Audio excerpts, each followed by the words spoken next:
JBN, we keep you informed. I am Michelle Jones, and in the news, man shot dead at clinic in Kingston. Police search for gunmen. The Kingston West police are searching for gunmen who carried out a deadly attack at the Comprehensive Health Clinic on Slapen Road in Kingston on Wednesday. Christopher Johnson, 35, of Nelson Street, Kingston 14, was killed. Johnson went to the clinic shortly after 1 p.m. when he was shot by a man who escaped in a car. He died 4 hours later. Senior Superintendent Michael Phipps, head of the Kingston West Police, said that the attack might be linked to a gang feud.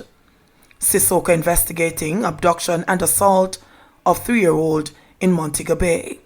Detectives attached to the Center for Investigation of Sexual Offences and Child Abuse, Sissoko, are investigating the abduction and sexual assault of a 3-year-old child in a community in Montego Bay, St. James, on Tuesday. The infant has been hospitalized in serious condition after undergoing surgery. Investigators reported that about 11 p.m., the child was at home sleeping when an intruder entered and abducted her. During a search of the community, the child was discovered at a property. Sissoko detectives and members of the Child Protection and Family Services Agency visited the scene. Bail granted for girlfriend of most wanted man killed by police. The girlfriend of a Clarendon most wanted man killed by police in the Mayday district of the parish on December 27 last year was granted bail in the sum of $300,000 when she appeared in the Manchester Parish Court on Tuesday. Shantina Myers was charged with harboring a fugitive after the Manchester police found wanted man Fitzroy Kaur in a dwelling place where she was staying with one other occupant. According to reports, on December 27, 2020, at approximately 6 p.m., the Manchester police conducted an operation in the Mayday area where the suspected Kaur was staying. Kaur, believed to be a key player in the Clarendon-based Lion Paw gang and responsible for murders and shootings with intent, was asked to surrender himself to the police. He emerged from the house with 2 women, including Myers, as human shields. Police reports say Kaur pulled a gun from his waist during a tussle and was subsequently shot by lawmen. He was later taken to a medical facility where he was pronounced dead. Reports are that Myers, who had managed to escape with the other occupant of the house, was later picked up by police.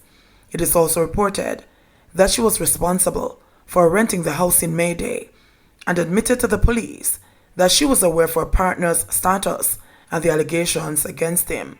Myers is expected to return to court on March 24. Bar operator killed. The St. Catherine police were kept busy on Wednesday after a bar operator was fatally shot in Bog Walk, St. Catherine. Dead is Fabian Grant, otherwise called Flatbush, and a Star Boy of Pineapple Lane, Big Walk in the parish. Police reports are that about 4:10 p.m., the businessman was walking along at the entrance of Pineapple Lane when he was pounced upon by an unknown number of assailants and shot repeatedly. He ran into Pineapple Lane where he collapsed. He was rushed to the Spanish Town Hospital where he succumbed to his wounds. As news of his death circulated throughout the community, persons expressed shock, with businesses drawing their shutters down for the day. Inspector Carl Malcolm of the Bogwog Police said investigations are underway. The police are still working to solve the matter at hand. No motive has been established, but we continue to probe the matter, Malcolm said. Medical entity provides tablet computers for children in West Kingston. Minister of Local Government and Rural Development Desmond McKenzie yesterday received tablet computers valued $500,000 for needy students living in West Kingston, for which he is a Member of Parliament. The devices, which were donated by Imaging and Intervention Associates, were presented to McKenzie at the ministry's offices in Kingston by the medical entity's founding partner and consultant radiologist, Dr. Dwayne Chambers. The minister, who welcomed the entity's gesture, said the tablets will go a far way in assisting the youngsters whom he said are in need of these devices. Mackenzie said, to date, over 200 tablets provided by several stakeholders and interests have been distributed to children in communities across the constituency.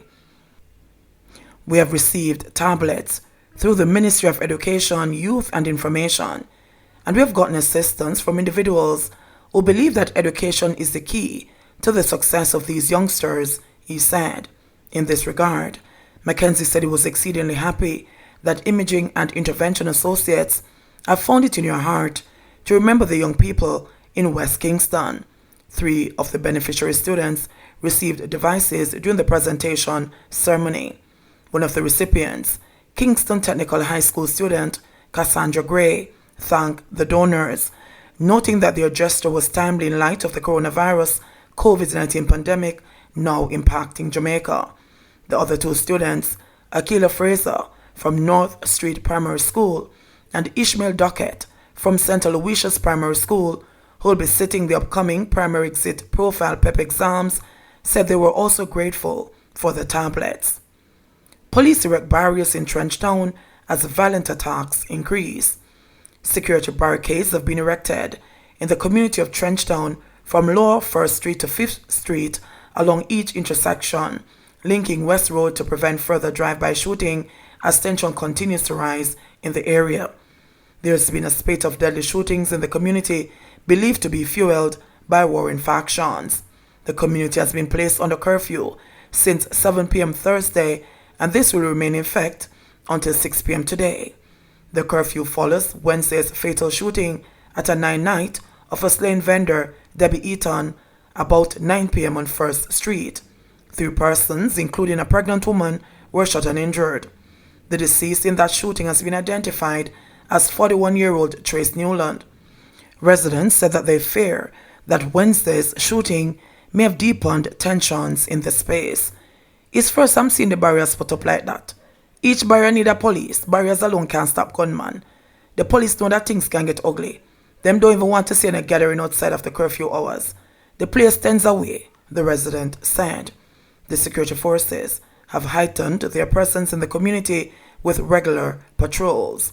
Senior Superintendent of Police Stephanie Lindsay, who heads the Police Corporate Communications Unit, CCU, said the curfew will not be lifted until an assessment is done.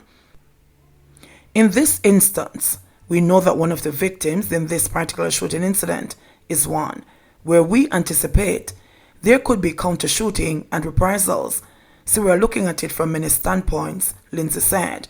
In the first week of the new year, more than 15 murders have occurred across the island. Meanwhile, the Police High Command has kicked off the year with the transfer of some senior officers effective January 25. Lindsay said the High Command looked at the overall force and a part of the strategy is to align people and skills. As part of the strategic direction of the force for 2021, Commissioner Major General Anthony Anderson has reassigned some officers right across the country. There have been some changes at command levels as well as other levels within the force. 23 gazetted officers have been reassigned, Lindsay said. Jamaica records 4 COVID-19 deaths, 44 new cases.